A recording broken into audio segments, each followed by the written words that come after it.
moment. It's up for grabs now. Magic ball from Bergkamp to Patrick Vieira. Oh, would you believe it? Oh, right, what a way to get it. Well, Fabulous solo goal by Thierry Henry. champions.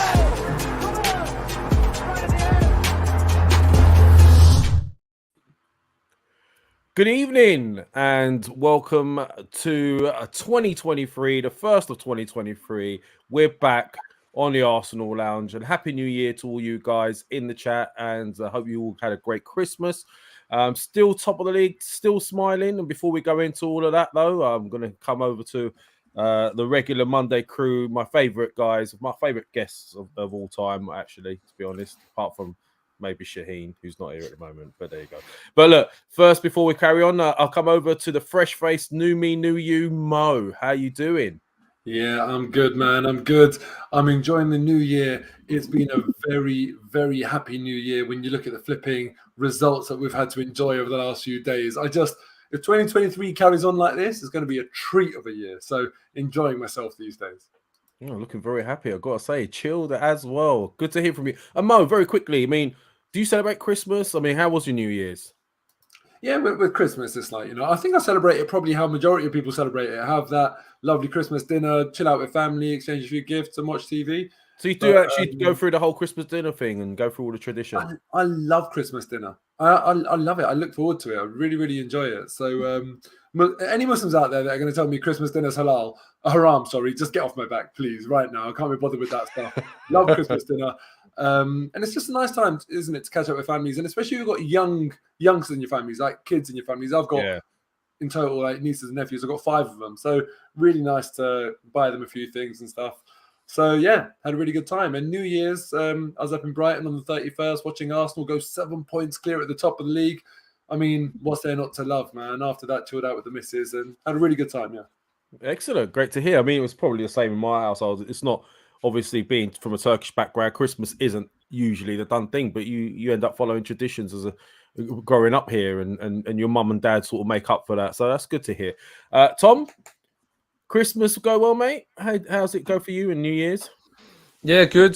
Christmas was chill. I worked Boxing Day for the game, and obviously I worked the game on New Year's Eve as well. I got back home at about 10:30, so earlier than I thought I was going to get back, because I thought I wasn't going to get back till near the clock ticking. But I managed to smash through some work in the stadium and get that out so I could leave about 9. So I was pleased to, and it was clear, I was genuinely the only car on the road by that point. It was kind of weird, on the M25 where it's usually rammed, no traffic at all. It was very strange, but I was glad that it was easy to get back for once. Well, there you go. It's that kind of commitment, obviously. I don't know if you guys in the chat know that's won Tom a full-time position at Football London. Was that right, Tom? Oh, he's frozen. Is he frozen? And hold on, you're muted. Mo's muted. Yeah, it looks like Tom's frozen. Yeah, no, it's all going wrong for me all of a sudden. Tom's really taking this moment in. Well, for those of you who don't know, I don't know what's happened to Tom, but Tom actually got Football London full-time job, a position. Don't know what's happened to him. I'll take him out for the moment. I'm sure he'll be back. A big hello to you guys in the chats: Kevin, Tristan, Lucas, GB, Diallo, Mehmet. Happy New Year to all of you guys, and hope your Christmas went well if you celebrate Christmas. And listen, we're top of the league. It's 2023. People still are struggling to sort of get to grips with it. I say opposing fans, but let's get into very quickly a recap of the Brighton game, because I know we've probably chatted a lot about this over the last few days, but we'll go through it very quickly. Mo, you was at Brighton. Just a quick recap of what you thought of the performance, etc., and who stood out for you in particular. Well, I mean, what I thought of the performance, it was just like the best start possible. You go to a game like, away at Brighton, who are a very, very good team, 7th in the league, a real test, only lost at home twice so far this season. And it's not just all of that. It's also the fact that we're playing on that added pressure of Man City dropping points and that opportunity of going 7 points clear. That was a huge part of that occasion at Brighton. because I think so many people were ready, writing up those tweets, saving them in their drafts, talking about Arsenal bottling it and that sort of thing. Because, Brighton is a tough place to go, even when you don't have that added pressure. So the start to score after, 66 seconds was just an absolute dream. Because I think it just took out a lot of the nerves and allowed Arsenal to, have like that ability to play with a bit of that pressure taken off. Whilst if that game was 0-0 and it went on, Brighton might have got a bit of a foothold, but I think we just completely threw them off. Credit to Arsenal, though. For that first goal, I think it was Thomas Partey. No, that was I think that was another goal. But we just started like a house on fire. And the one thing that I'm really happy about is that many, many times this season I've spoken about the fact that when you look at Arsenal in the first 15 minutes of each half, we're the league leaders. I think it's 6-0 in 0 to 15, and then it's 12-3 in 45 to 60 in terms of goals scored, goals conceded. Both of those are the best records in the league. It's very, very intentional. We obviously do that to try and catch teams cold, and we pull it off brilliantly. So it was a lot of more of the same from Arsenal Football Club against Brighton.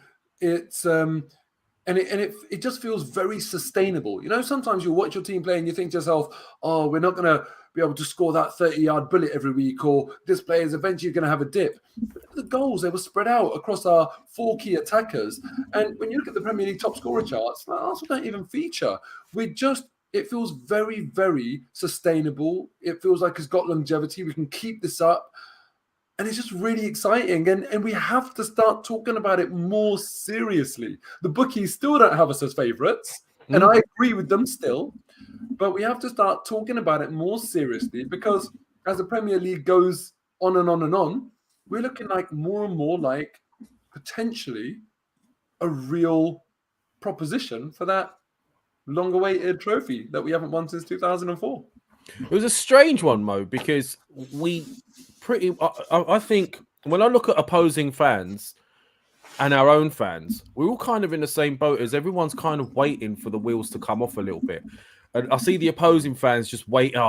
This is a tough game away at Brighton, or this is tough. And they're all waiting for that next sort of Arsenal flop. And kind of as fans ourselves, we are as well. But the Brighton game lead up to it, I'm not going to lie, I was a bit concerned about it, because Brighton play really good football. Their manager, I really rate him. I think he's done a really good job since he's gone there, taken over from Graham Potter.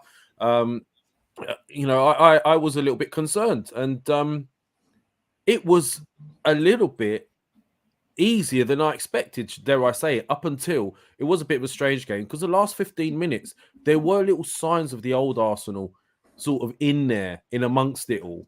I'm not going to nitpick, but at the end of the day, there was those sort of last 10, 15 minutes where you felt that little bit that we were holding on.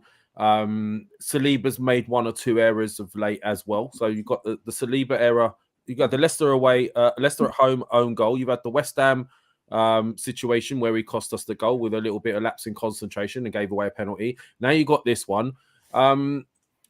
It makes me look at it and worry a little bit. But then at the same time, you've got to understand the lad's 21 years of age and he's going to make mistakes. And I watched an interview recently with Wenger who said, what do you do with a talented lad? Do you play him knowing he's going to make mistakes as a youngster, but knowing he's got a higher ceiling? Or do you play somebody else who, is not as good, but is a bit more experienced? And I'm in the camp of, look at where we are at the moment with Saliba. He's got to be right up there as the Prem's best defender. So we can't knock him too much for it. But Tom, you missed all the accolades and applause whilst I was mentioning. Sorry. Yeah, you've done so well, and I thought you were just freezing on purpose because you was.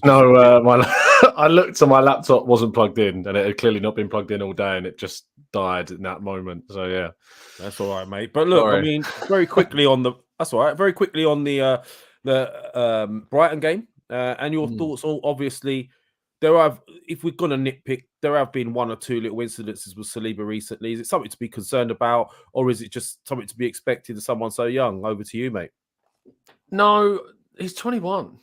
he's a young guy. This is and centre back for a young player is probably the most difficult position to play at that age. Because you are under so much pressure, and mistakes do come the hardest. As well. I mean, arguably goalkeeper you could look to as well, but he is one of the most composed, confident people that I've seen play for the club. When in possession, when out of possession.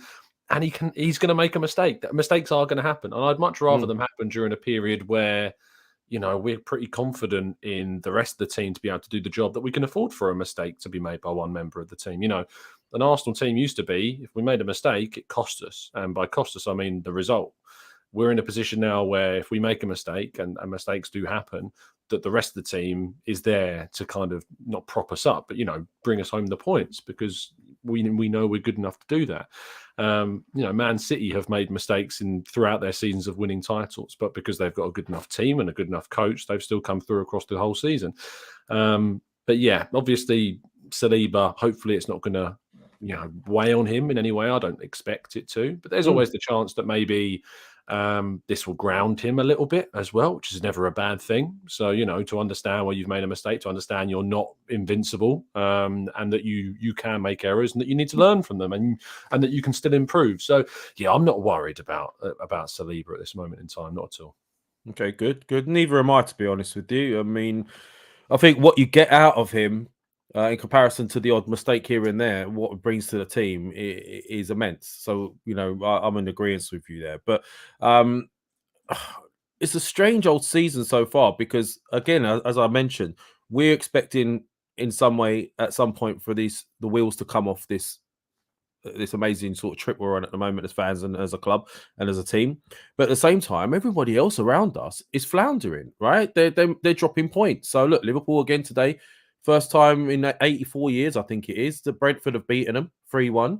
More points dropped. Liverpool are definitely out of the challenge for the title this season. Chelsea are dropping points. Spurs again lost at home to Villa.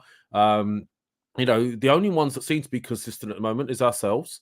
Then Man City have dropped points recently at Newcastle. So, I mean, I guess the question I need to ask you guys is, is this one of them seasons where if we just carry on being consistent, even the likes of City are floundering? Are we to, is it going to be one of those seasons where maybe we could even run away with it?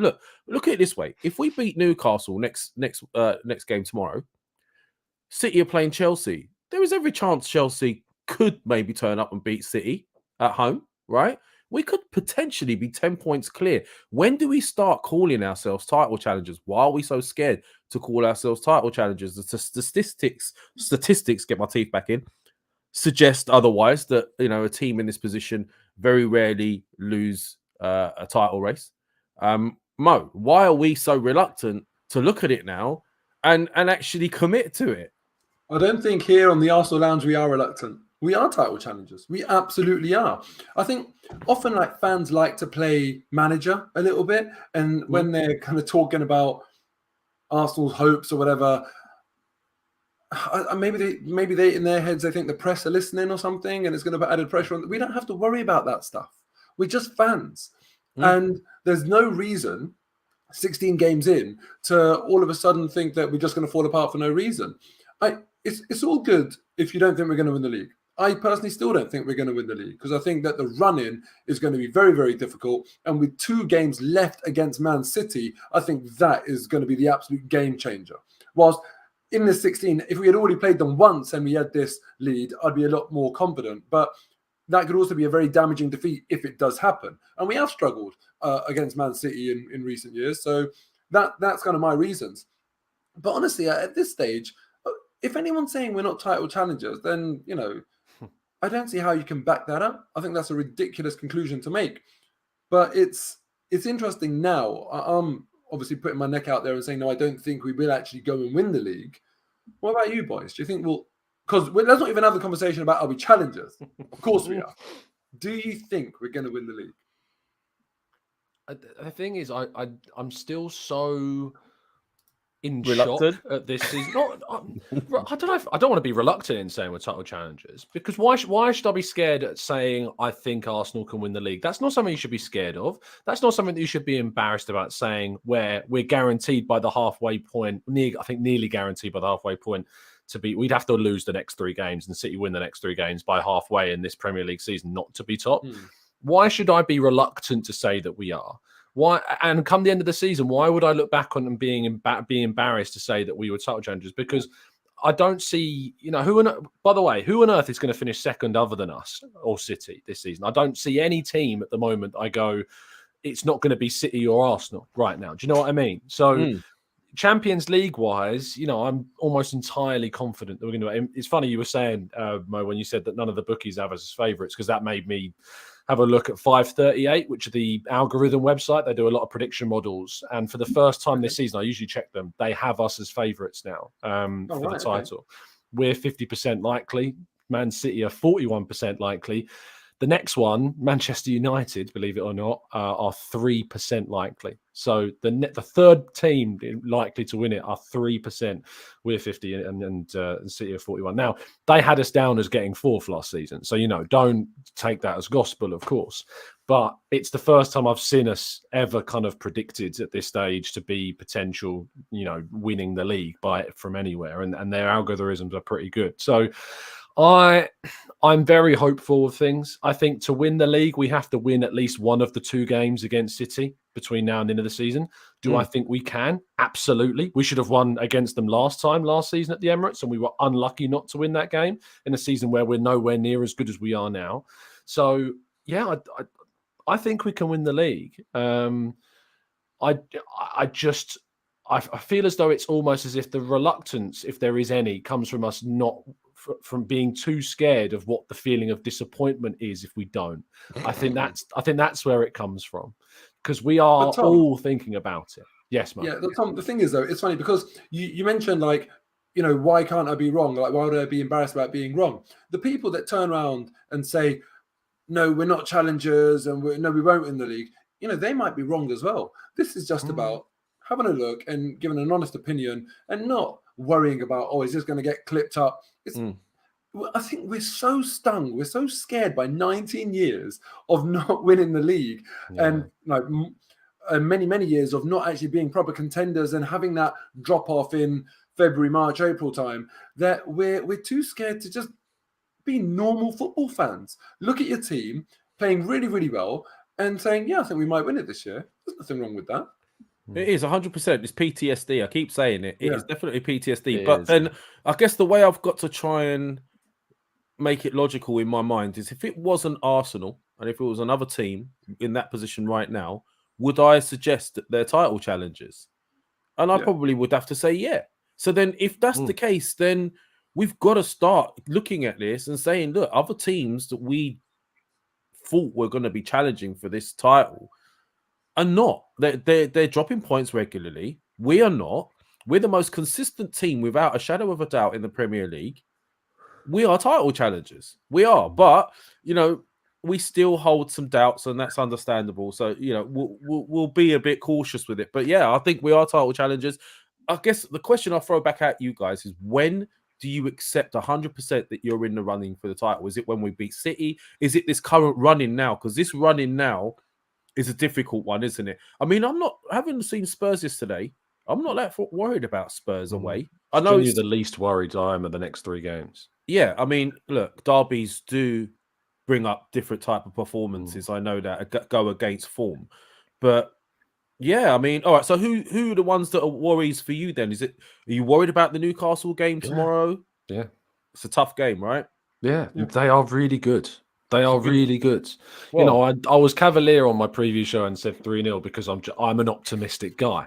That's just who I am. So that shouldn't underestimate. That's not because I'm underestimating. That's just because I'm optimistic. I just think that they're defensively so sound. They're really well coached. They've got some really fantastic players. They've got Wilson and St. Maximan potentially back as well.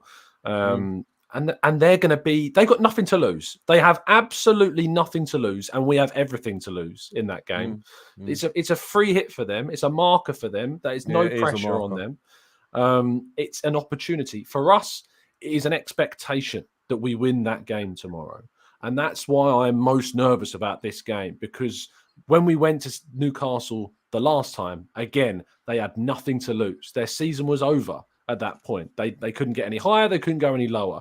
And we had everything to lose on that game. And we lost everything on that game. This is the narrative for Arsenal and what Arteta should be using. And we know that he likes to do these type of narrative things as encouragement, as we saw with the Brentford tweet and stuff like that.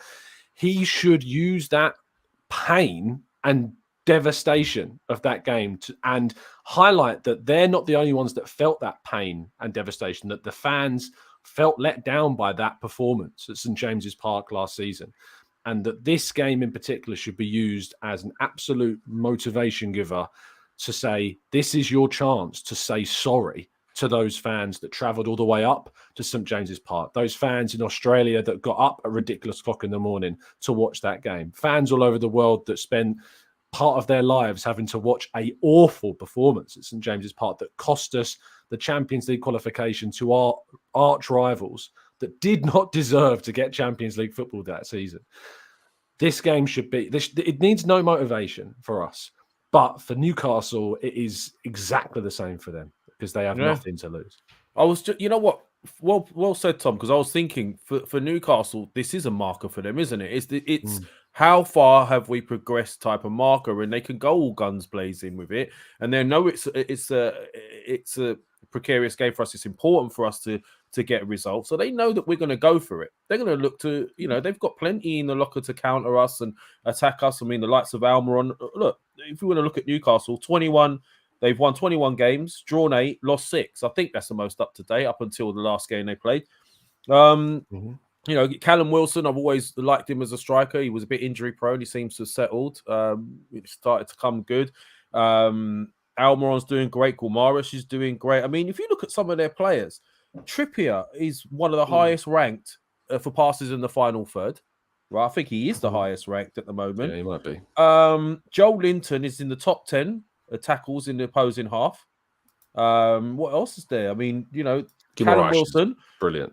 Callum Wilson, top 10 XG for XG as well. So I mean, he's doing well. Almiron is like a new player. So yes, it is going to be a difficult game. I'd like to hear what Mo says. Let me just go into Wayne say, Happy New Year to you, Wayne. Thank you again, bro. Good to see you back. Happy New Year, gents. Great year to be a gooner. Lev has Shaheen had a change of heart on Odegaard, aka Odegaard. There's a few I've looked at in the chats asking where Shaheen is, suggesting that he's disappeared since Odegaard's performances have gone. And wow, wasn't he amazing against Brighton? He was ridiculously good. But Mo, Newcastle, how are you feeling about it? Nervous? What are your thoughts? How do you think it's going to go? Because we're in a title race, every game I'm nervous about now, because there have been in previous seasons at this time of year, honestly, I go to games and there's not so much riding on it that makes me that nervous. But now I go to games and I'm like, oh God, it means a lot. Every moment means a lot. And I feel like you feel that in the crowd. People really, really want to get behind the crowd because it means a lot to everyone, every single moment. Now, I'm nervous because we're in a title race. I'm even more nervous because we're playing a very, very good team. Like Tom said, this isn't luck. This is because a lot of people at first kind of looked at Newcastle doing quite well and thought, oh, they're ahead of schedule a little bit and they might drop off. Actually, I think that conversation has stopped now. They're a really, really good team. And, the more they do this, the more they play like this well, I think the more belief they'll have, similar with Arsenal. But the fact of the matter is, if you are going to mount a serious title challenge, you have to be brilliant at home. That's where you need to make sure you get your 3 points. And every now and then you go to an away game and you say to yourself, okay, this is a rival. This is about not giving them points today. You might take that view. Anything else is a bonus. So guarantee the 1 point. If you get 3, perfect day. But as long as you don't let them catch up on you, then it's fine, So we're at home. The onus is on us. And I think we'll deliver because we've been very good at home. We do struggle to keep clean sheets at home, which is a bit of a problem. But I think it will be a game where both teams score. But I think Arsenal will get the job done because we're just in that knack. We've got that momentum. I think the the way we're playing, the belief within the team right now is absolutely brilliant. And Newcastle have, drawn their last game, weren't able to get on the score sheet. Yes, Callum Wilson might be back. Yes, Maximum might be back. They also might be a little bit rusty. I feel like for us, it's like the World Cup never happened. But for Newcastle, it hasn't been as seamless coming back. So I put Arsenal as favourites. I'm confident, but obviously nervous. That's a good point you made, Mo. I mean, I was a bit worried about us coming back from the World Cup, but we just seem to have hit the ground running. Like, obviously, some have suggested that Saliba's current mistakes here and there is because he's a bit rusty. He's been sitting on the bench for 4 or 5 weeks, maybe more. So, I mean, you could argue that, that's a good point. But generally, the likes of your Sakas and your Martinellis of this world have just come back into this team. Xhaka is another one. Partey. They've come back in this team, and it looks like to me, they enjoy playing at Arsenal, and they couldn't wait to get back and get stuck back in to that team spirit of theirs and deliver. Very quickly, I'll say a few more hellos in chats because more have come in. Hello to Matthew, Hamsik, Daryl, Diallo, Mohammed from Palestine. How you doing, bro? Good to see you. DR, bigging it up, telling everyone to get the likes in. And of course, if your team is top of the league, please smash the likes. Tom, Newcastle, a little bit more about the Newcastle game. Who do you see are the main threats for us, and how do you actually see this game going? I'm really not sure. Because they do like to attack, don't they, Newcastle? They do, but they are defensively very good. And they have a midfield that works extremely hard to make sure that it protects that back four as well. Joe Linton's completely different to the man that they signed from Hoffenheim those years ago, who as a number 9, not as a midfield. Eddie Howe has done an amazing job on him. We talk about how well Arteta's done on Xhaka, for instance, but the Joe Linton is probably the best piece of coaching and improvement on an individual player I've seen in the Premier League, in the last potentially decade. I think it genuinely is that transformative of a player. I've never seen such a turnaround. It's incredible. But Tom, with that Joe Linton one, because I think I agree with a lot of what you said there, but he was so bad as a number 9 that you almost had to reinvent him. Yeah. When you look at what Arsene Wenger, for example, did with Thierry Henry, that was by design and not by sort of consequence, Yeah. Yeah, and I think that's why I appreciate it more, because I think that, it's a striker going to centre midfields and even to the wing at times. It's a complete overhaul of a player's role in the team. Left wing to striker in the case of Thierry Henry. There's a lot of similarities in the case between those roles. But striker and to midfielder, like one of the positions on the field where you have to do the least running is striker, and one of the positions where you do the most running is in midfield. So it's just such a drastic change. So he's key. Joe Willock, of course, has come on leaps and bounds. As we know, he started off brilliantly, had a bit of a dip at the start of his time, like when he signed permanently, but I think he started to again find his feet. And I don't have to talk about Bruno Guimaraes because he's a potential world-class midfielder. He's insanely good. Then you on the attack, they've got some Maximan and Wilson back, and then Almiron again is another player that's just. He signed from Atlanta United, I think, 4 seasons ago? I feel that might be accurate. And looked like, with the respect to the MLS at the time, a player that had a bit of a reality shot coming from the MLS to the Premier League. And it's taken time, but there was talent, really was, when he was playing with Josep Martinez at Atlanta. And there's a reason why they were willing to spend as much as they did on him, because he looked a really good player. And now he's kind of transitioned, and it's taken time. That what was really lighting up the MLS with Atlanta is now being seen in the Premier League. And it's taken time, but it is improving. And defence, Trippier, you say, has been amazing. What a signing that's been for them. Botman's been brilliant as well. Defensively, Fabian Schär has come on leaps and bounds, and Dan Burn has impressed a lot as well. They've brought in Matt Targett as well, but you look at Dan Burn as the main kind of starter player there. So I think that it's going to be tough. I think that Saka against Burns, a matchup that we absolutely can win, and I think Saka should be doing well there. Trippier getting forward hopefully will leave space for Martinelli to work as well. I'm worried about the left-back position in our sense, as I am nearly in every game, because that is where we are most vulnerable defensively. There's an argument maybe that Arteta could throw Tomiyasu in like he did against Liverpool for that tactical shift. I don't think he will, but but I didn't think he would against Liverpool, and he did, and it was fantastic. So who knows? I think Zinchenko will start, but that is where I am most worried about us defensively is our left back position. Good point. I mean, it's good you mentioned that, because in the Brighton game prior, when Arteta made those changes, that's when we started to look a bit rocky, isn't it? He brought on Tomiyasu. Ben White had clearly made his job look very, very simple that day against Brighton, because he was brilliant. The minute Ben White came off, I think it was Mitoma, was it? It was getting in suddenly in behind where he wasn't before. So there is a concern, and obviously Tierney came on the other side. So yeah, the fullback positions are pivotal. You know, would you think perhaps, I'll ask Modis, is there an argument that, you know, he will look at this Arteta and may do something different to counter that side, maybe putting in Tierney instead of, you know, because he's defensively a bit more sound than Zinchenko. But then when I looked at Zinchenko the other day, what he does when he comes into midfield is imperative. So what do you see him doing in regards to that? I really think it will be Zinchenko against Newcastle, obviously provided they're all fit and available. I think it'll be Zinchenko, because what he does by coming into the middle of the park and giving us that added protection is allows Xhaka to do what he's done so well this season and go a little bit forward up the pitch and be an attacking outlet that never, ever gets picked up. And I kind of feel like I watch opposition teams and I think to myself, have you not watched Arsenal at all? Because you now have to have a plan for Granit Xhaka.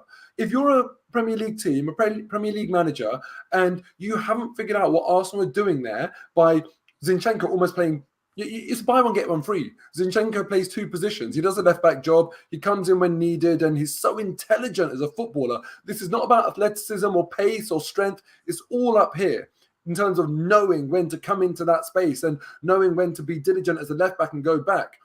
But when Xhaka does pop up with an assist or a good pass or a goal, it's because of this. And I think that with Newcastle's midfield being a strong area with Bruno Guimaraes and Joe Linton and Willock, we're going to need to disrupt that.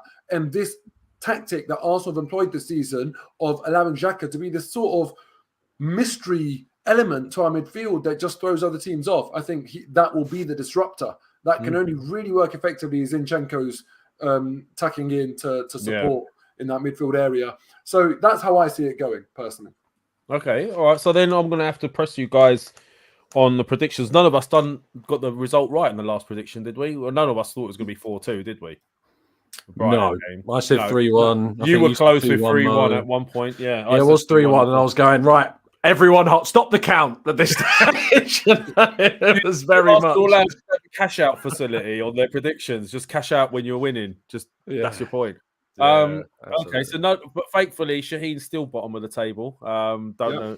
Yeah. So I mean, what's your predictions for this game, guys? Because for me, this is a do you know what? I know I say this probably every week, but this game for me is huge. Because if we win this game and somehow City drop some more points, the more points we have between ourselves and City before we play them, the better, in my opinion. So on that note, Mo, prediction. Mate, you're first, yeah? Top of the table. Oh, yeah, good point. I am first. Yeah. I'm going to say 3-1 Arsenal. Okay. There you go. Mo? I'm next. Oh, is it? Oh, second. You are, clearly. We need to get the table back sorry. up. You were deducted 5 points, weren't you, for not showing up? And also, you get deducted a point for your laptop dying. I was busy. I can't help. Or if your laptop dying, deducted points for that for sure. Yeah. I came back. He's texting Mo as we speak. All of this. How was it? By the way, was it nice? Did you have a good time? Was what nice? Your meal. Right. Shaheen got a cheap one, didn't he? Yeah, didn't go ahead. Oh, didn't go ahead in the end? No. After Tom dropped out, that was it. We were only there to see Tom. Like the Arsenal fans were singing to Brighton, you've only come to watch the Arsenal. That's what it was as well. You've only come to see the Canton. If I don't go, Shaheen's like, nah. Yeah, exactly, yeah. Clearly. Oh, dear. Oh, that's a shame.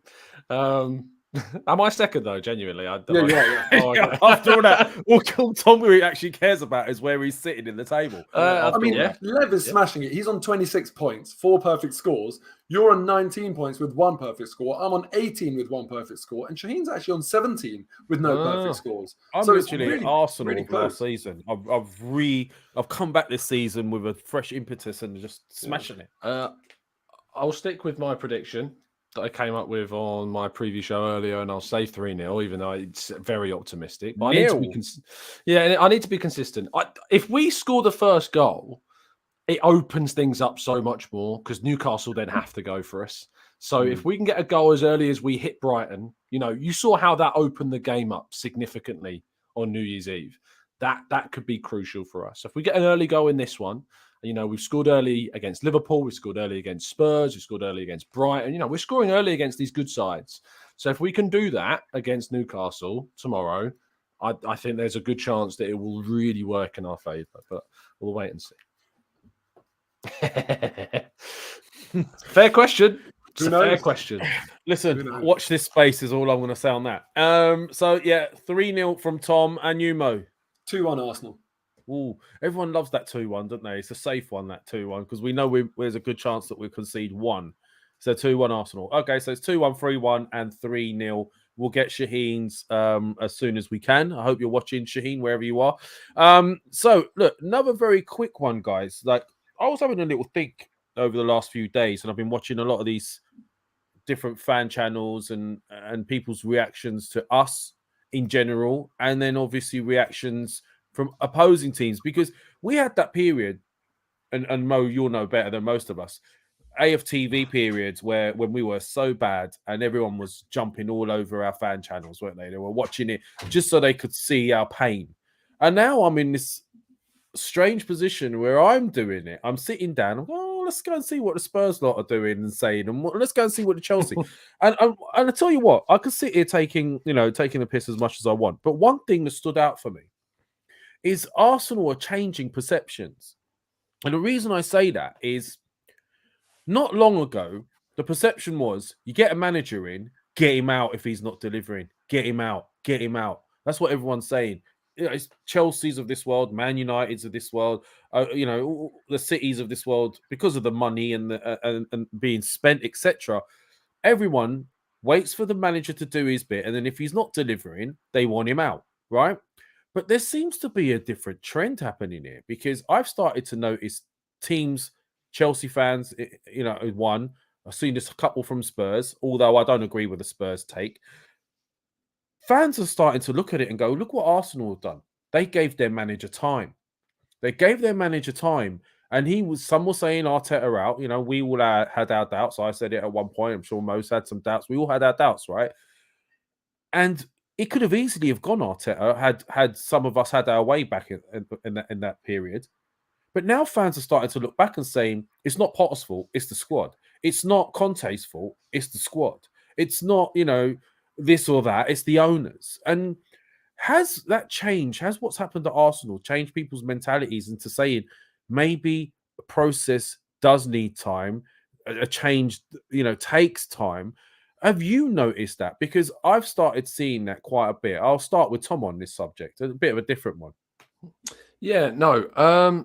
I think it's important to point out that the reason why we've got from when Arteta took over to where we are now is not just down to Arteta. There has been a bigger thing that's gone on, the work of Edu, the investment from above. Even you look at someone like recruiting Richard Garlick that's helped with player contracts and signing players up.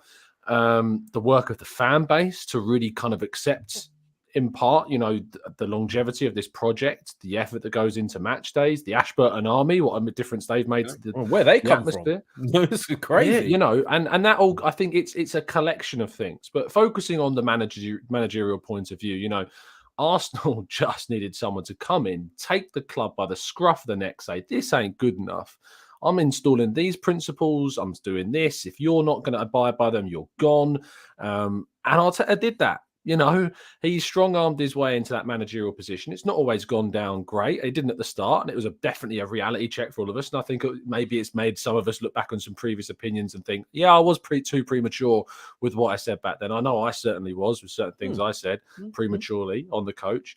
But yeah, the way other teams are looking at it, I think that the issue is that with Chelsea, say with Potter, things aren't going so well. People are saying, oh, we're going to have to stick by Potter. Look at Arsenal. I think Chelsea lack vision up above. Like, they're just kind of signing players at will. Is there much thinking in behind the strategy there? Is Todd Bowley really, does he know what he's doing? You know, they tried to get a number of directors to come in from the likes of Salzburg and from RB Leipzig, and you know, it's not necessarily gone to plan. So it's not as easy as just saying give the manager time. Spurs, you look at Conte. I'm sorry, but Conte has done, and he's now doing what he's done at a number of places. He's a short-term fix. He's very good at getting short-term results. I think he's actually very suited to international football more so than club football, and that's why he did so well with Italy. I think that when you now consider the fact that he's at a club where he brings kind of players in for the immediacy, like Perisic, for instance. You know, when he goes, Perisic is a bit of a dead weight, to be honest, at Spurs. They've made signings that he didn't even want, like Jed Spence. I think they wasted their qualifications at the Champions League with the transfer window they had. Like, imagine if we'd have qualified for the Champions League and brought in Richarlison for 60-odd million, Basuma, Jed Spence, Perisic. You know, like, I don't see the vision really behind that too much. I get the idea of bringing in a competitive forward three, but I'm not sure Richarlison necessarily is that. I think they needed more creativity. I think they needed to go down the youth project route because they've got a lot of aging stars like Son and Kane, and they've not done that. They added another aging forward to that front line. And, you know, Richarlison's not exactly, you know, a starlet coming through, for instance, by any means. So I just think that the other clubs around us, Man United is the only other interesting one, because I think if they give Erik ten Hag time, you know, that could be something that does bang for them. You know, I think they've won, 7 of their last 8 games under him. They've given time to Garnacho, for instance, who looks a really interesting young player. Rashford's getting back into the team and is doing good things for them as well. They've moved on Ronaldo. You know, that's kind of an Aubameyang moment for them, if you like. Yeah, they moved him similar. on. Yeah. So they're the ones I'm looking at, along with Newcastle, for obvious reasons, to think, you know, us, Newcastle, Manchester United and Man City look to be the best placed teams. Liverpool look like they're coming to the end of a cycle with Klopp. And I don't know whether or not it's about the team that's just aging at this point. You've got Salah, Van Dijk, Matip, you know, Robertson, moving towards late into their 30s, some are in their 30s sort of thing, and how they're coming to that cycle. Is it right to keep Klopp there, or do they need to go to another coach to rejig that cycle? I'm not sure. They lost their big recruiter as well previously. So what's going to happen with them? It's an interesting time in the Premier League, and Arsenal have certainly taken advantage of this transitional period, I think, for a lot of teams. But they've deserved it, and they've earned it, and they've done it the right way, and it's glorious watching it. There you go. Well put. Tom, Mo, very quickly, what do you think all of that? I mean, he's mentioned, you know, Tom's mentioned some valid points there. There are teams very much in transition, like we were, Man United being one of them. Chelsea have got a lot of deadwood. Potter's not got an easy job there. He's inherited that squad. Has there been a trend in not just fans, but teams looking at Arsenal and thinking, hey, you know, maybe this is the way? Well, I've got a theory on this with Arteta and Arsenal. And so I'm not sure whether the conclusion that you've drawn really is something that you can extrapolate to other Premier League clubs and say that Arsenal is setting a trend. That I'm unsure about. It certainly might give people pause for thought that, hold on a second, look at what Arsenal have been able to do by giving them some time. Because I do remember there was a point in time with Mikel Arteta where I didn't say sack him. I said, if I wake up tomorrow and he is sacked, I will support that decision. He was like completely on the verge. And I think, if I remember correctly, at that time, it was, I was saying it's pointless doing it now because the new manager is going to come in at the wrong time. He's just going to set off on the wrong foot. It's about timing when a new manager comes in. So you actually might as well let Arteta see it out until the end of the season, for example, because our season's not going to, a new manager's not going to come in and do anything for our season anyway. Even if you know, does really, really well, we're not going to achieve anything. So that's where I was at the time where Mikel Arteta was burning bridges with players, this, that, the other. But my theory on the way it's happened with Arsenal is that At other clubs, you'll have an owner that is involved in the decisions and very emotionally invested potentially, or cares a lot more than our owners potentially do. And you'll also have a CEO or a director of football, a technical director, whatever it might be, whose reputation is at stake. And actually, I mentioned this earlier on in Arteta's tenure. Vinay Venkatesham, Edu, and Arteta are all very, very inexperienced in the jobs that they're doing. So they don't really have this track record to protect. I personally feel that if Arteta failed, that could have been curtains for all of them. I think certainly for Edu and maybe even for Vinay. So they probably sat around a table together and said, we're all in this together. Either we all succeed or we all fail. It's not a Chelsea where the owner can say, that manager, flick him off, he's gone, my reputation's intact. They all would have been culpable. So I think that's what allowed them to kind of just say, do you know what, we're going to stand firm. It might not work out, in which case, fine, we're all gone. But if it does, we all succeed together. And that camaraderie, based on where they are in their careers, that like-mindedness that creates, I don't think was by design. I think it was more by coincidence, in all honesty. And when you look at Edu, when you look at Mertesacker, when you look at Mikel Arteta, it just happens that they all played for Arsenal. So I don't think that this is some really clever move from many, many years ago to get them playing for the club so that this all happened. It's just happened. We've been a bit fortunate about the timing and the way it's all happened, but it has worked for us. I think at a different time, if Arteta came in, it might not have been like that. There might have been the technical director, or if we had a different owner, there might have been an owner who's thinking, you're going to, basically make me look bad. You're going to tarnish my reputation. But that's just how I see it. So for those stars to align, they don't align in that same way at every other club. So I think you have to take each one as a case by case.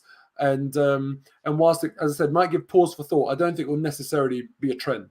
No, I mean, the way I see it is fans are quite sort of, they'll look at your neighbour and they'll go, right, well, they're doing this, so we should be doing it. And all I can suggest is the way I was coming across was generally we have had this mentality over the last 10 years or so, sack the manager if it's not working and sack him quick. And we've all had this mentality of, as clubs have had the mentality, if it's not working, a few months in, 6 months in, he's out the door. I mean, look what Spurs did with, what was his name? Nuno. Is that his name? Yeah. You're muted, Tom, but I can read your lips. Nunes. That's it. Yeah. They got rid of him really quickly. And, there was a lot of Arsenal fans that wanted Conte. And he would have been the worst fit for us because he's such a defensively minded manager. He's still a very good manager, but the thing is with Conte is that he just doesn't want to be at Tottenham. I think that's been really obvious. Can't blame him. Some of his interviews recently have been absolutely. I can't believe what he said. By the way, he basically saying, "Be happy with fifth or sixth." Spurs are is fourth. That's the best they are. Yeah, that's unbelievable for their manager. Yeah, but it's not even a recent thing. He has not. Honestly, maybe like the way what he said has landed with me, has just, maybe I'm like, it's been too obvious or something, and maybe other people have interpreted it differently, but I've watched him and I've thought, this is hilarious. He does not want to be at Tottenham, honestly. And if a manager doesn't actually want to be at the club and it's that abundantly obvious, I think that does transcend to the players. So I'm not saying this as an Arsenal fan trying to take the mick out of Tottenham, right? But honestly, I just don't think he thinks Tottenham are a big enough, serious enough club with enough of a history and real pedigree for his level of capability. And I think that's the honest truth. If he was at Man United, for example, or Liverpool, or Chelsea, or Arsenal, then I think he'd be a lot more serious about, saying the right things, doing the right things. I think he's happy to get a payout. I honestly, truly believe that. So he's not going to be the right manager for Tottenham, because no manager that is not truly passionate and truly wants to be at the club is the right manager for any club. He looks like a guy dating a 6 who thinks he should be dating a 9. That's what he looks like. That's how he comes across. Do you know what I mean? Absolutely. It's like, why am I even with you? That's the kind of feeling I'm getting. It's a great analogy. That's what my missus thinks. Well, there you go. Her But name's not Antonio, is it? It's a middle name. yeah, she's called him something that sounds like Conte, but we won't go into that. That's what my surname quite well. But very quickly, we're sort of on the last 15 minutes or so. You guys, if you've got questions, save it for the last 5-10 minutes, whack them over. Want to quickly sort of go over the transfer window at the moment, because it's an imperative thing for us right now. We fell on our sword, we died on our sword with the transfer window last season. It's January. I think we're taking it a lot more serious. I think losing top 4 to Spurs the last minute has really had an impact on the squad in their mindset, the way they've come across this season. I think this window is going to be very similar. We're going to have a little bit of PTSD. What happened with the window? We should have gone for it. What's going on, Tom? Second bid's in on Mudryk. Yep. It's from what seemingly is out there at the moment, from what everyone's refreshing their pages like crazy every hour to see if there's any updates. God, we haven't necessarily upped the overall bid by a lot. What we've done is that we've committed a lot more of that bid we put in originally up front. Because they want 55 up front, don't they, or something? Well, there's rumours that that's what they're looking for. I think that's probably what we've gone to, is around 55 committed, and then it's said to be below 70 million euros in total. So potentially we could be looking at 62 to 65 as a total deal, with a 55 million euros up front, which I think is much fairer than the 100 million they were asking for previously. It's still, I think, more than his genuine value. But in the January market, and the opportunity to sign someone this good with no one else really coming in for him, because they can't, because the money just associated with him, and the clubs that could go for him aren't necessarily looking for those types of players right now. It's an opportunity for us to get somebody, like kind of similar to when we got Ødegaard's. There was an opportunity there and we took it. So we'll have to wait and see. I don't think Arsenal make the second bid if after these days and days of discussions, they aren't confident that what they've offered now is a much more attractive proposal. With the Ben White situation, if you think back to that, it was quite different. It was like first bid went in around 40, rejected. They said they wanted 50. We put another bid at 45, see if we can tempt them. They said, no, we want 50.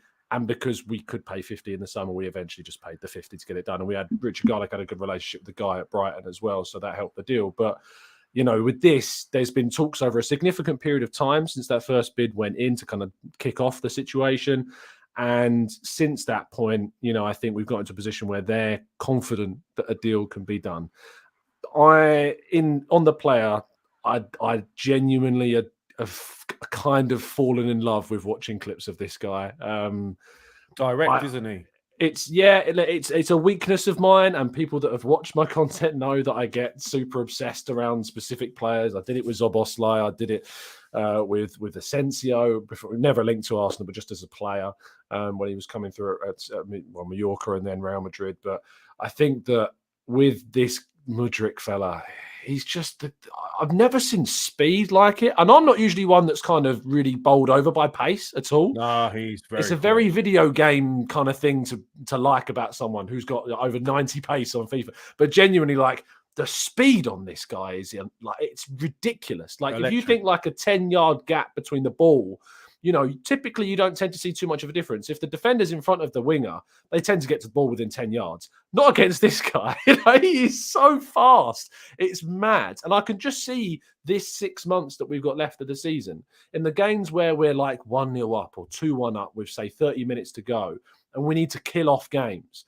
He's going to be perfect coming off the bench in those scenarios, And then we can talk about him starting and compete with Martinelli into the future. But this season, when we're trying to go for a title, he's perfect for these kind of killer instinct finish the games, kill teams off, coming off the bench for a team that's potentially already tired him and run ragged is going to be a nightmare scenario for them. So it's like when Liverpool brought in Luis Diaz, it's a bit kind of similar to that. And the boost that got. But yeah, if you want to kick off with Mudryk, that's my thoughts before you go to Mark. Wow. So Tom is now a self-proclaimed transfer target voyeur. There you have it. He loves to...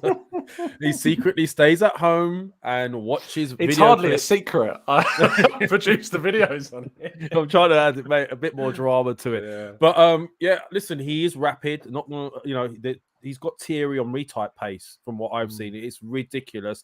I am excited by this guy as well. I'm not going to lie. Anything else we should know about in regards to sort of, João Felix? I'm not going to lie. I'm not as excited about João Felix. I don't see all the hype that I've been seeing around this guy and the sort of money that Atletico want just to loan him out for 6 months. I mean, Mo, what do you think of João Felix? I mean, I'm sure Tom will fill us in a little bit more, but João Felix, excite you?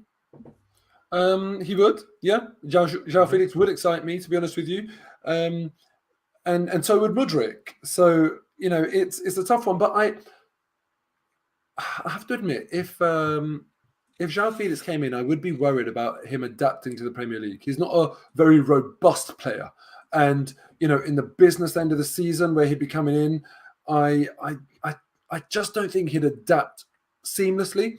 So I think Mudryk's style of play-wise it's just a guess, obviously. You can't predict these things with a 100% success rate, but I feel like he'd be a better fit. My only issue with Mudryk is that he's playing for a team that's dominant in their league, and a lot of the clips of Mudryk that I've seen, because no, I do not watch Shakhtar's league games, you see him on the counter. You see him with space in front of him. Now, I'm asking myself, against better defenders in a better league and perhaps, tactically a bit more on the ball, when he's faced up against two really solid, disciplined banks of four and good organized defenders and good organized systems, his pace is going to be nullified largely. Then it becomes about timing of the run, that intelligence piece to make sure you're staying on side and that sort of thing.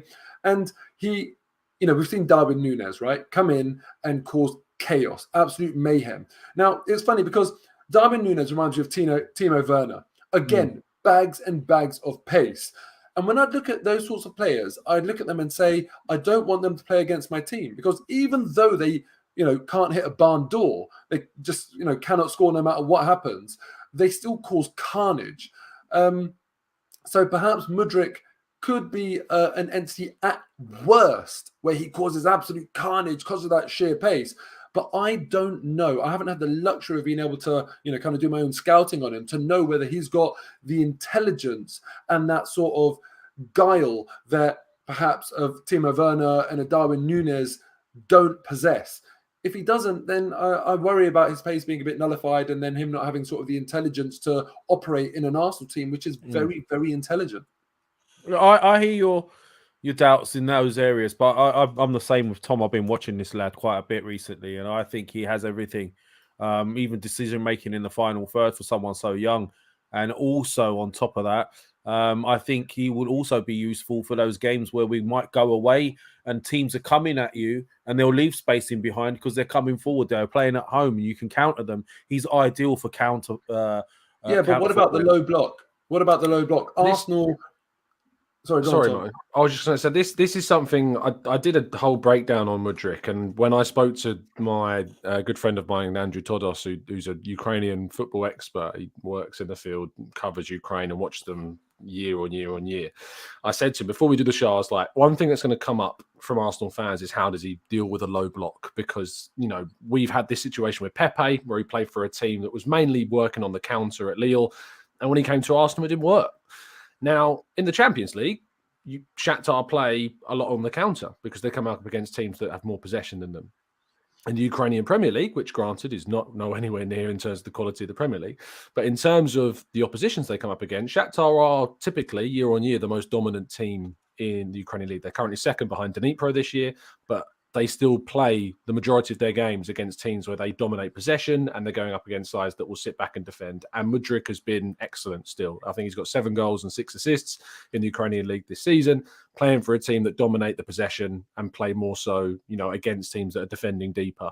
He tends to drop off the fullback on the opposition's right-hand side, find space for himself, works it really well, is really good in tight spaces, can find little dink passes. His last year has been working on majority of his left foot work because he's mainly right-footed, and he's been working hard on his left foot to improve his crossing, his shot creativity. So, yeah, the question is always going to be about the low block. What I would say, though, is I can't really give you a game in the Premier League this season where I really felt Arsenal were going up against a low block this year. we've done so well at either scoring early and drawing teams out that I don't really think of a game where we sat around the edge of the 18-yard box for a long period of time. Do you know what I mean? I just can't quite think of one. I think we've got players that draw defenders out. Well, movement is mad. Yeah, like, so the movement draws defenders out, which leaves space in behind. So that's where playing against a low block works. So I hope Tom answered your question, Mo. Very quickly, someone had mentioned we had 200. Hold on, just to clarify. Go on. Sorry, it's not that I'm saying he can't do it as well. I'm just asking that question because I haven't seen any evidence of it. That's just my thing that I'm like, wonder if he can or not. Yeah. No, that's fine. There's been 240 people or 250, I think, in here, and only 17 or 18 likes I saw. If you want these guys to answer any questions, smack a little like in there very quickly. Have you got 5 minutes for me, guys, to answer some questions? You good with that? Or yeah? If you guys can smack a like, get us up to 100 at least. We'll answer some of your questions. Get them in now. Arsenal Manic's back in the house. Good to see you, bro. Let's have a look. Right, so let's see some of these questions we have here. You lot smashing the likes, and I'll bring up Matthew De Souza's question whilst you guys are still hitting some likes. Matthew asks, with the threat of Newcastle United coming back and, of course, Man City not going anywhere, should we view the season as our own, as one window of opportunity to win the Premier League? I will hit this over to Mo. Yeah, there's no reason why I should think that Arsenal can't replicate it next season. But if we win the league this year, or even if we come very, very close, we know Man City are, going to go all out to make sure that they reassert their dominance next year. I think there'll be a lot of change at Liverpool. Man United look a lot stronger under Ten Hag now, and I kind of feel like if he carries on the way he is, Man United have always got money to spend, and I think they'll say, okay, you've shown us enough to back you now, and they could be a very tough proposition next year as well. This could well be our best opportunity, for many years to come if to win a league. So we absolutely have to go after it, which is why when we're talking about transfers, I always come back to Wilfried Zaha, because Premier League proven player that can play up front and, replace Jesus and offer competition on the wings, blah, blah, blah. But anyway, let's not get into that. We agree. We have to go after it this year.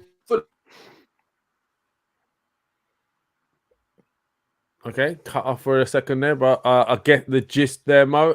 Next question I will put over to Tom.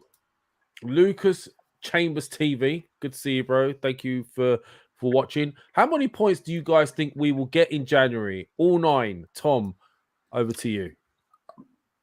I'm optimistic that we will get all 9. I think we can beat Newcastle. I think we can beat Spurs. I think we can beat United. But if you offered me 7, I would take it. If you offered me 7 points from those 3, I'd take it. But I think we can get all 9. So, yes. All right. If you said offered 7, where do you think the likelihood of dropping any points would be, in your opinion? It's a good question. I think we can beat Spurs away from home. Mm-hmm. If you said which of the 3 would I rather draw, I kind of think United is the one I'd rather draw, because I think it's important we beat Newcastle to kind of put them in their place a little bit. Obviously, I want to beat Spurs. So, yeah, probably the United game. Yeah. And also, I don't really want Spurs getting top 4, so I don't give them any points, really. But if Newcastle get top 4, it's also not particularly great, because I don't really want to see them getting top 4 already. I think United. Have you found it weird seeing like Chelsea, Liverpool, United drop points recently? And I don't feel the same level of kind of joy because we're not really competing with them this season. Do you know what I mean? Like, I see teams dropping points, and I'm still surprised that they're up there. If you catch my drift, do you get that one? Like, you've seen Man United dropping points and City dropping points, and Spurs not so much now, because you look at Spurs and they're not up there, but. There's some teams you think, United in particular, I don't think they're playing that great. But every time you see them, they seem to be hovering around. So, it is one of those things. Is there any more questions here? There was a few here I saw. Can't see it. Whilst you're looking, Lev, it's funny, Tom, on the looking at other teams and how you feel about their results. Like, often now I'm looking at other teams and I'm thinking, oh, I actually wanted you to win because I'd rather they get top 4 than Tottenham. Yeah, I know. Nothing to do with Arsenal. So today I'm watching Liverpool versus Brentford and I'm like, okay, this is great. No. But if Liverpool had won, they would have gone ahead of Tottenham. So it's mad. This is how fans who are supporting a team at the top feel like, and it's been a while since we felt like this. This is actually a really good question, and to be very frank and honest, and I've not been a great, his biggest fan, and I've got my severe doubts when it comes to Eddie. But you've got to give it to Eddie right now. He's holding his own, and Diallo asks a very, very good question, and I'm going to put this out to both of you, yes or no answer. Diallo asks, if Eddie scores 10 goals before Jesus returns, does he keep his position? And that is a very valid question. Gents. Yeah. We go first, mate? Yeah, he does, yeah. Oh, what? Yeah, I think so. I'm just trying to look at how many games we've got before Jesus is meant to be back. I mean, I assume it's going to be around 10, something like that. So, absolutely, even if it's 12, 10 goals in 12 games. Because if you look at Eddie's all-round play as well, it's not that he's just staying in the box, not adding to the team style of play and contributing there. He's doing everything and scoring goals. So, absolutely, yeah. Okay, fair play. Is that how you feel as well, Tom? You should keep his position? You nothing's given to you. Nothing should be given to you, and Jesus should fight for his place. If he does that, he earns his position, Eddie, in my opinion. Absolutely. So yeah, fair play. It's one last question, Tom. I'll chuck this at you. Hold on a second. Where has it gone? I've lost it. Here we go. Gooner Greg, thank you, bro, for your support and watching. He asks, any concerns over the Saka and Saliba contracts activating the 1-year extensions, or is it just simply to buy themselves some more time? Yeah, I'm not worried about that. January means that players can sign pre-contract agreements, so all they're doing is protecting themselves from, say, a club coming in and offering them a stupid wage because they could sign them on a free. So that's what they've done. It's not a problem. The club are confident. That's the message I get, is the club are confident. I am worried, in all honesty, because the way I see it is that if you're a player, for example, and we both know when they sign new contracts, they'll get more money. Yeah. So let's just say you're on 100 grand a week. Arsenal extending it by a year, I'm sure Arsenal would have rather have said new contract instead of the extension. And that would mean that the player would get more money immediately. So if you sign a 4-year deal, then you say, all right, fine, I want 140 a week, for whatever it might be.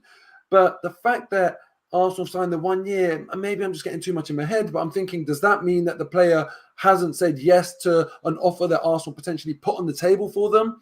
I would have felt a lot more comfortable if it was a new contract rather than the extension. But look, hopefully, with the trajectory of the club and the way everything's going, hopefully they want to be at Arsenal, and it's more on the lines of what Tom just said. If it was someone, just one player like Saliba, I'd be a little bit worried, because you could say maybe still hold a grudge from the way he was treated before, although it's panned out that it was good for him. But then there's others. I think it's Martinelli. Was it Martinelli and Saka involved in that as well? I think Saka's definitely involved in that. And I don't get the feeling any way, shape or form that Saka's going anywhere anytime soon. So the fact that he's been given that extension as well, I just think it's taking some time. They're playing it safe. They've activated the clause just to keep control of the situation. That's the way I see it. But fingers crossed, it is that I've way. done it with Patino as well, by the way. They activated a 2-year option in his contract as well. There you go. So, guys, GB says he's shitting his pants over Saka and Saliba. Please don't. Please don't. You'll be all right. But look, that's it. We've been going for an hour and 7 minutes. The first one in 2023. Keep your notifications on. Please hit your likes. Don't freeload. Come on, guys. Give us a little like every now and then. It helps. Keep your notifications on, because we've got some new shows coming. Also, there's the game tomorrow as well. So we'll be talking about that probably in the midweek. Tom, is there anything you coming up that you want to sort of let the guys know about as well? Just the continued updates on transfers, 8 a.m. every single day. If you do want to learn more about Mudryk, as I said, I did a tactical breakdown with Andrew Todos, went into great detail about statistics, comparisons, what he's like off the field, about all of this kind of off-field antics and watching the games and stuff. Is that a bad thing? What's he like in training? We covered all of it. So it's all there. And I'll probably be doing one on Joao Felix at some point very soon as well. Interesting. So if you guys want to know more about Joao Felix, if you haven't already, subscribe to Gooner Talk TV. You will find him every morning at 8 a.m. Even if he's suffering, he's still there, bless him. And again, it's what made him professional full-time now with Football London. There you go. And Mo, anything you got coming up that you'd like to let the guys know about?